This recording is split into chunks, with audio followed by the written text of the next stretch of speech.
Una mayora nace y también se puede hacer, porque son gente que ya trae una gran preparación por su misma casa, por su condición de que han trabajado en la cocina tradicional mexicana.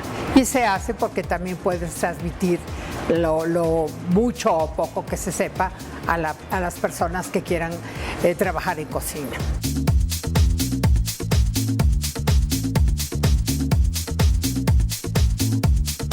El sazón, el que utilice todos los productos originales, el que sea limpia, que eso es muy importante, y también se le puede enseñar a ser mucho más limpia. Entonces, porque todo en una cocina tiene un porqué y se tiene que tener una disciplina también.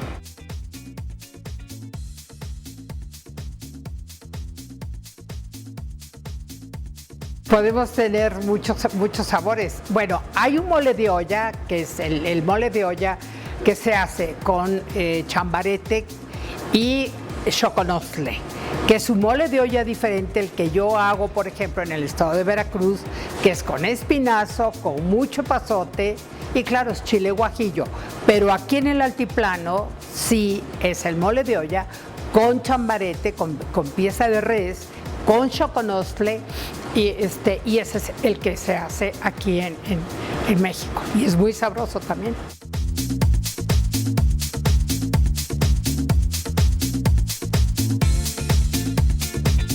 Que lo hagan, al contrario, que se van a poner ellas muy contentas de hacer las cosas y hacerlas bien, o que vayan primero, degusten en algún restaurante de estos y después lleguen a su casa y lo hagan.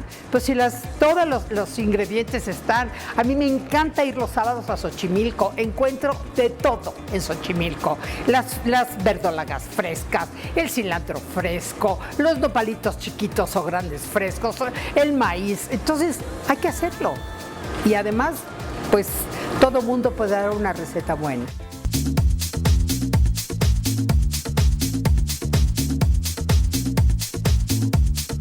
Sí, yo pertenecía a un grupo donde se valoraba mucho a estas personas, inclusive se les daba clases y se les enseñaba cómo, inclusive hasta tomar los utensilios. Pero este grupo, desgraciadamente, por razones de que ya todo el mundo tenía grandes obligaciones, ya no se pudo seguir, pero la mayora tiene, para mí, hoy por hoy, una gran importancia dentro de la cocina.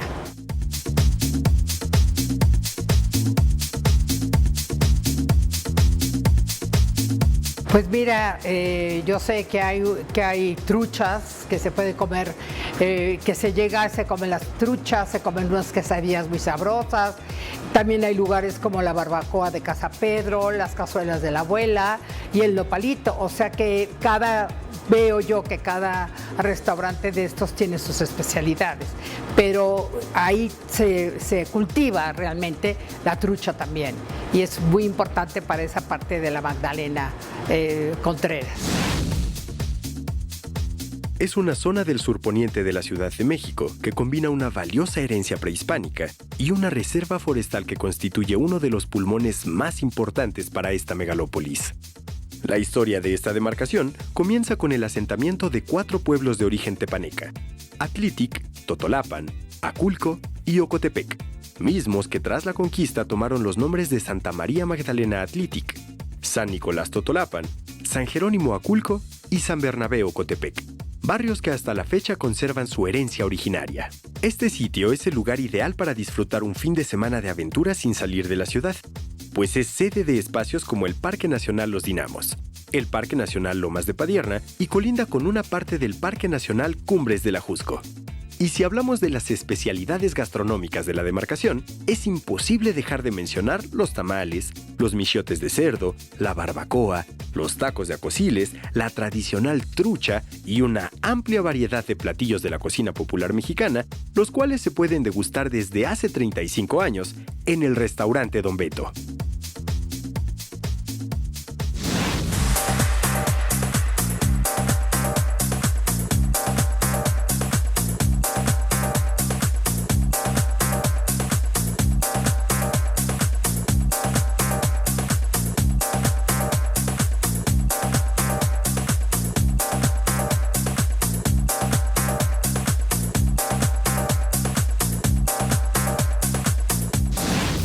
¿cómo están? Estamos aquí en la tortería Don Beto, en la Magdalena Contreras. Estamos aquí con la mayora Gloria, que vamos a hacer 3 delicias y vamos a empezar con las enchiladas suizas. Enchiladas suizas. Ingredientes: 500 gramos de jitomate, 250 gramos de cebolla, un diente de ajo, 12 tortillas, queso manchego o panela, al gusto, 5 mililitros de aceite.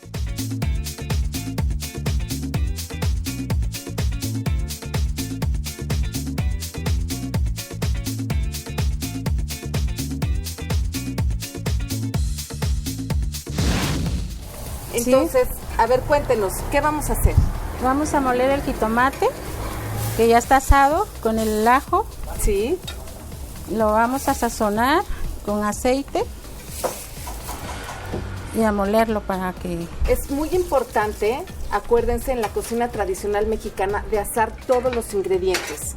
Entonces, sí, aquí ya los tenemos asados. Los va a poner molerlos. usted aquí, Sí, en la licuadora. Ven, ya está toda la pielecita bien morena, que es muy importante. Y esto lo vamos a moler con un poquito de caldo, ¿verdad? caldo de pollo, sí. O también podrán hacerlo con agua. Aquí tenemos el caldo.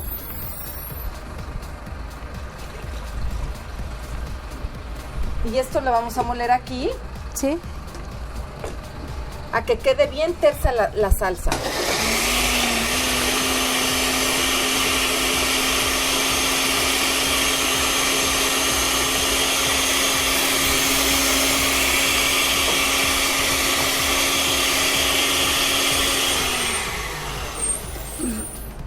Una vez que está molida, doña Gloria, ¿qué le vamos a hacer?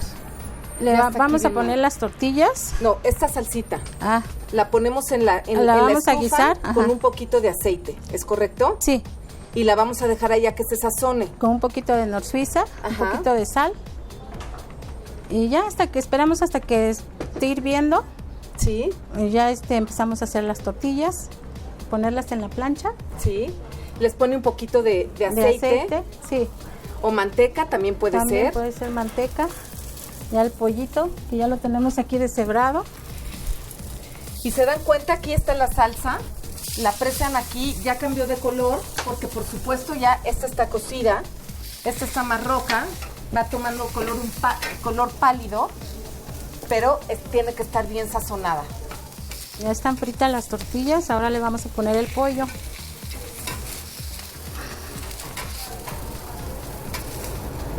El pollito nada más está hervido, ¿verdad? Sí. Ya o nada puede más ser pollo rostizado pollo también. rostizado, sí. De lo que les sobra de un día a otro, pueden hacer estas enchiladas. Si comieron un pollo rostizado con pueden rellenar sus enchiladas con ese pollo.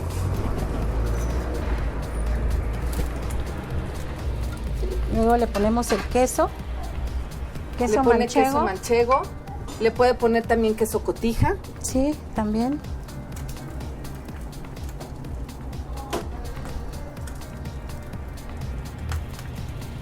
Sí, ahora le ponemos la salsa encima.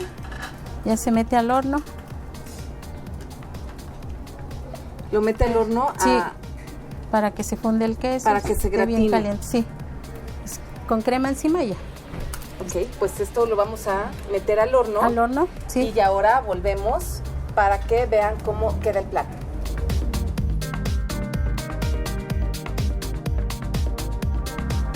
Estamos aquí ya con las enchiladas suizas que la señora Gloria, vamos a hacer un lugarcito aquí y como ven, miren todo lo que podemos hacer en esta plancha. Es una tortería y mira qué menú estamos haciendo. Sí. La sopita que vamos a preparar ahora. Aquí tenemos las enchiladas. ¿Y qué le puso al final? ¿La puso crema, a gratinar? Sí, la gratinamos y le pusimos al último crema. Crema y le podemos poner también cebollita si quiere, sí, la gente. Sí, muchos clientes piden cebolla. Exacto. Para ponerles encima a las Bueno, enchiladas. pues aquí la tienen y ya ahora nos vamos a ir con la sopa. Sopa de espinacas. Ingredientes: 500 gramos de espinaca, 150 gramos de poro, 1 litro de caldo de pollo, sazonador, al gusto, sal, al gusto, 5 mililitros de aceite.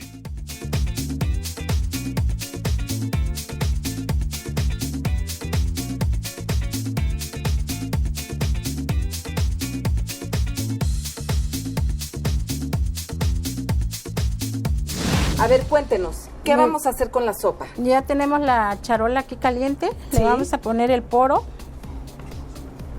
que se sazona. El sartén tiene aceite caliente, Sí, caliente. para que Que le escuchen el chup chup de la cazuelita, donde ponemos aquí el poro. Vamos a ponerle un poquito más de aceite. Sí, Acuérdense que hay que cocinar con poquito aceite, pero es importante para que todo se sazone bien.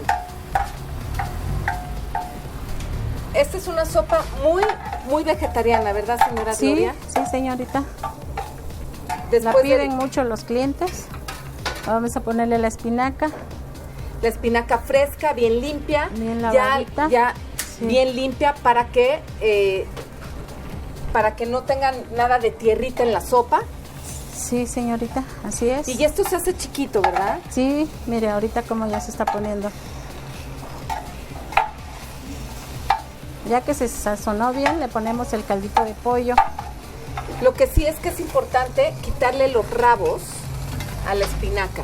Sí, Eso sí, hay que limpiar las hojitas porque no hay nada más desagradable que comer unos rabitos.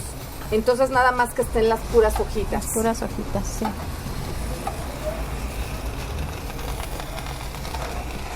Entonces tiene su espinaca y el poro, Y el poro, y que le podemos poner el caldo de pollo, o puede ser agua también, ¿verdad? también agua, sí. En México, la verdad es que somos súper soperos. Acuérdense que nosotros comemos muchos caldos. Entonces nuestras sopitas son muy aguadas. Entonces se puede usar con caldo de pollo o con agua, no hay problema, porque la verdura es la que nos da el sabor. Sí, Entonces una vez que ya la vamos a dejar ahí bien sazonada, sí, un ratito, un ratito que esté bien cocida y ya. que esté se bien sirve. cocida, le va a poner su sal. Sí, Antes de que usted la emplate, Sí. les queremos platicar que la espinaca se puede sustituir por quelites. Acuérdense que nuestra cocina mexicana está hecha la base de maíz, chile y frijol. Y ahí en el maíz, ahora sí que en la milpa, crece una variedad de quelites infinitas que en México se comen de muchas maneras. Entonces imagínense este caldito con esos quelites, pues sería muy bueno. Le pueden poner granitos de elote, le pueden poner chile poblano en pedacitos. ¿Qué más se le ocurre? Flor de calabaza, sí, o ejotes también. ejotes también. Sí. Y también podría ser una sopa de acelga. Nosotros los mexicanos comemos muchas verduras y este es un caldito que se presta para poner ahora sí que lo que ustedes encuentren en el mercado. Entonces ahora que ya está la sopita, lo vamos a montar, doña Gloria. Miren qué color y la textura de la espinaca con el poro se siente. Ya está bien sazonada. Y la vamos a poner aquí en el platito, doña Gloria. Sí. Y vamos a hacer aquí, vamos a quitar el orégano tan delicioso que se usa mucho en la cocina y vamos a poner la sopita para que vean qué rica y qué sana, y que además, como les vuelvo a repetir, se puede hacer de muchas otras verduras. También pueden ponerle calabacitas, infinidad. Ahora sí que la creatividad es infinita.